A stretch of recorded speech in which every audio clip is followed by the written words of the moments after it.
โอเคเนาะยินดีต้อนรับเพื่อนเนาะเขามาในสู่เวิร์กช็อปของ EP 16เนาะก็คือว่าใน EP ก่อนว่าจะดึงข้อมูลแต่ละสินค้าแต่ละอันนี่เนาะเขาไปแสดงในหน้าของแสดงรายละเอียดก็คือค่อยได้เฮ็ดออกมาแล้วแต่ว่ามันลืมเปิดอัดคลิปก็เลยได้ออกมาเฮ็ดคืนอีกเทื่อนึงของใน EP 16นี้ก็คือความหมายก็คือข่อยต้องการคลิกใส่สินค้าตัวนี้แล้วดึงข้อมูลของสินค้าตัวนี้ไปแสดงในหน้าที่เตียดเนาะก็คือคลิกปุ๊บเนาะจะแสดงสื่อนี่เนาะในการราคาของมันออกมาอยู่ในนี้แล้วก็ฮู้ที่ว่าเกี่ยวของเกี่ยวกับสินค้าตัวนี้ก็คือข่อยเฮ็ดไว้แล้วนี่แต่ว่าข่อยลืมอัดในช่วงนะโอเคข่อยจะมาอธิบายโค้ดคืนเนาะข่อยส่งค่ามาข่อยทับอิฐเนาะข่อยมีการกดสอบค่าที่ส่งเข้ามาก่อนก็คือค่าที่ข่อยส่งเนาะก็คือในของหัวลิงก์ตัวนี้เนาะก็เบิ่งว่าข่อยเอาเมาส์จี้สินี่เนาะแล้วมาเบิ่งค่าทั้งข้างทั้งลุมเบิ่งนี้ว่าข่อยส่งเป็นอะไรนี่เนาะจะเห็นเครื่องหมายท่วงในบนทั้งลุมเลยก็มาขีดกล้อง SP เท่า1ก็คือหมา1เนาะตอนนี้ก็เป็นหมา2นี่ก็เป็นหมา3เนาะเรียนกัน1 2 3โอเคหลังจากเฮาคลิกปุ๊บเนาะข่อยจะส่งค่าก็คือเซกค่า SP ตัวเซกค่าหมา SP ตัวนี้ก็คือในส่วนของตัวนี้เนาะก็คือข่อยกดสอบก็คือใช้ฟังก์ชัน isGet เนาะisSec เนาะ$get ค่อยหับค่าเป็น get เข้ามาแล้วซื้อตัวนี้ก็คือข่อยพรีวิวเบิ่งให้ก่อนในหน้าของ GTS นั่นก็คือเป็นรหัสก็คือ1ก็คือสินค้าตัวนี้เนาะก็สินค้าตัวนี้เท่ารหัส1นี่เนาะโอเคเนาะเอาซื้อตัวนี้มาใส่และเนาะข่อยจะรวมทั้งหมดของตัวนี้เนาะเข้ามาในตั้งซื้อตัวนี้เป็นตัวเดียวก็คือข่อยซื้อตัวนี้ให้หมู่เพื่อนตั้งเนาะตั้งตามกันหรือว่าสิตั้งต่างจากตัวนี้ก็ได้นี่เนาะแล้วใส่เมธอดเป็น get ก็คือมา SP เนาะก็คือรหัสของสินค้าหลังจากนั้นข่อยเขียนตัวแปรข่อยตั้งตัวแปร SQL ขึ้นมาแล้วข่อยใส่คำสั่ง select เนาะ star form ไปที่ตารางของสินค้าก็คือใน database เฮาเนาะตารางสินค้าตัวนี้นี่เนาะตารางตัวนี้สารเฟิร์มแล้วก็มา SP ขีดกล้องแล้วก็ชนิดของสินค้าแล้วก็ซื้อของสินค้าแล้วก็ราคาหับแล้วก็ราคาขายโอเคเข้ามาเบิ่งในส่วนโค้ดต่อโดยที่ว่าข่อยดึงมาบดทุกฟิวเนาะของในตารางของสารเฟิร์มนี้โดยที่มีเงื่อนไขว่าแวโดยที่ว่าข่อยจะดึงเอาแต่รหัสของสินค้าตัวนั้นข่อยบ่ดึงมาหมดทุกสินค้าในตารางของบ่ดึงหมดข่อยดึงมาแต่สินค้าเดียวโดยอ้างอิงใส่กับรหัสของสินค้าตัวนั้นซื้อตัวนี้เนาะซื้อมา SP ตัวนี้ให้ไปเบิ่งในก็ข่อยดึงเอามาจากซื้อของนี่เนาะซื้อของในdatabase ฐานข้อมูลเนาะแล้วก็มา SP ตัวนี้เนาะก็เป็นของหมาย IP ที่ข่อยตั้งรวมทั้งหมดถ้าดึงมา1ก็ IP ตัวนี้เท่า1ถ้าดึงมา2ก็มารหัสสินค้าตัวนี้ก็เป็น2ดึงมา3รหัสสินค้าตัวนี้ก็เป็น3เนาะหลังจากนั้นข่อยตั้งตัวแปรตัวนี้ SQL1 ก็คือให้มันเฮ็ดคำสั่งเฮ็ดเวียกของคำสั่งตัวเทิงนี้เฮ็ดของคำสั่งตัวเทิงนี้นี่เนาะให้มันคิวรี่ข้อมูลหรือว่าประมวลผลข้อมูลตัวเป็นคำสั่ง SQL ตัวเทิงนี้ขึ้นมาโดยในคำสั่ง query เนาะมันต้องการ2ส่วนก็คือที่อยู่ของ database ก็คือข่อยลิงก์ข่อยตั้งชื่อลิงก์ get node โดยฟังก์ชัน get node ที่ข่อยตั้งในส่วนของ include ไว้แล้วก็ให้มันเฮ็ดคำสั่งของ SQL ตัวนี้แถวนี้หลังจากนั้นข่อยมาคืนค่าโดยที่ว่าส่งคืนค่าเป็นSQL effect object เนาะข่อยตั้งตัวแปรทั้งหมดนี่เนาะรวมเป็นของ object โดยคืนค่าของ query ตัวใดก็คือ query ของข้อมูลตัวนี้ได้มาจากของคำสั่ง SQL ตัวเทิงนี้โอเคเนาะตัวนี้เนาะหลังจากนั้นข่อยมาเข้าในส่วนของรูปพอ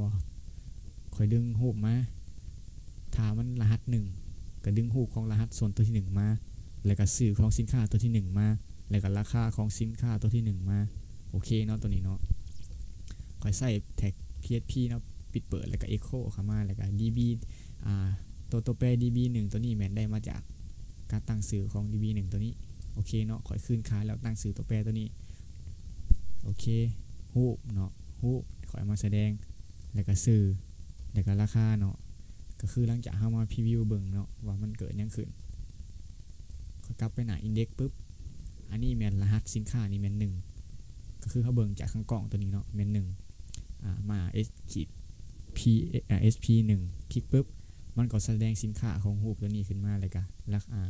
ซื้อราคาเนาะแล้วตัวนี้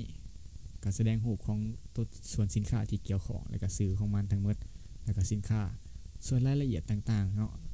เกี่ยวกับสินค้าตัวนี้เนาะก็คือรูป1หรือว่ารูป2ที่เฮายังบ่ได้เอามาแสดงรูป2รูป3ที่เฮายังบ่ได้มาแสดงในดัตต้าเบสตัวที่ในแถวที่2กับที่3ตัวนี้เนาะเฮายังบ่ได้มาแสดงกับ EP หน้าเฮาจะมาเฮ็ดเติมในส่วนของรูปตัวนี้โอเคจากนั้นที่ขออนุญาตเฮ็ดในส่วนของ EP นี้เลยเนาะเพราะว่าขอยจะเอารูป1กับรูป2มาแสดงรูป2กับรูป3มาแสดงนี่เลยเพื่ออยากให้หมู่เพื่อนเห็นความแตกต่างของมันเลยเนาะว่ามันเป็นอะไรโอเคเนาะขออนุญาตใส่แท็กHR เนาะเพื่อ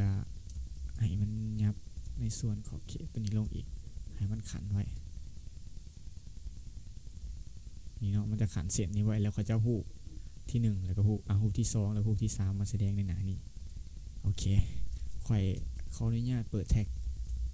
ขออนุญาตใส่แท็ก div class ในนี้เนาะขอจะเอาคลาสของ bootstrap เข้ามาก็คือ class slow เนาะก็คือในการใส่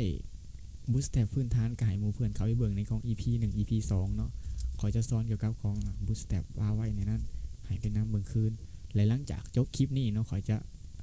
ทุกๆโค้ดที่อยู่ในนี้ขอจะปาไว้ในกล่องคลิปเพื่อให้หมู่เพื่อนดาวน์โหลดเนาะ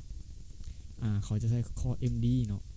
คอ MD 6ขอจะเอา2โตเนาะก็คือคอ MD 6กับ6เพราะว่าบวกกันเป็น12เพราะว่าคอทั้งหมดในแถวในโลของมันเนาะมี12มันแบ่งออกเป็น12ในนี้ขอจะใส่แท็กฮูกแล้วก็เสิร์ชไปขออนุญาตเสิร์ชเนาะเสิร์ชปุ๊บตากโฟลเดอร์ซื้อโฟลเดอร์ปุ๊บปิดเปิดแท็ก HTML เนาะเปิดแท็ก HTML ปุ๊บขอใส่echo ก่อนเนาะ echo ไปที่ db1 เนาะแล้ว4ไปใส่ที่แอ่ง2ก็คือแอ่ง1เอามาแสดงแล้วอยู่เทิงนี้ก็เอาแอ่ง2มาแสดงปุ๊บแถวนี้เราก็ก๊อปมาเลยขอโทษเนาะ br โอเคขออนุญาตปิดนี่เนาะขอใส่สไตล์เนี่ยอย่างความสูงมันสิสูงโพดใส่สไตล์รูปเนาะลงสูงก็ใส่ประมาณ200พิกเซลความสูงกับความยาวความสูงก็ใส่230พิกเซล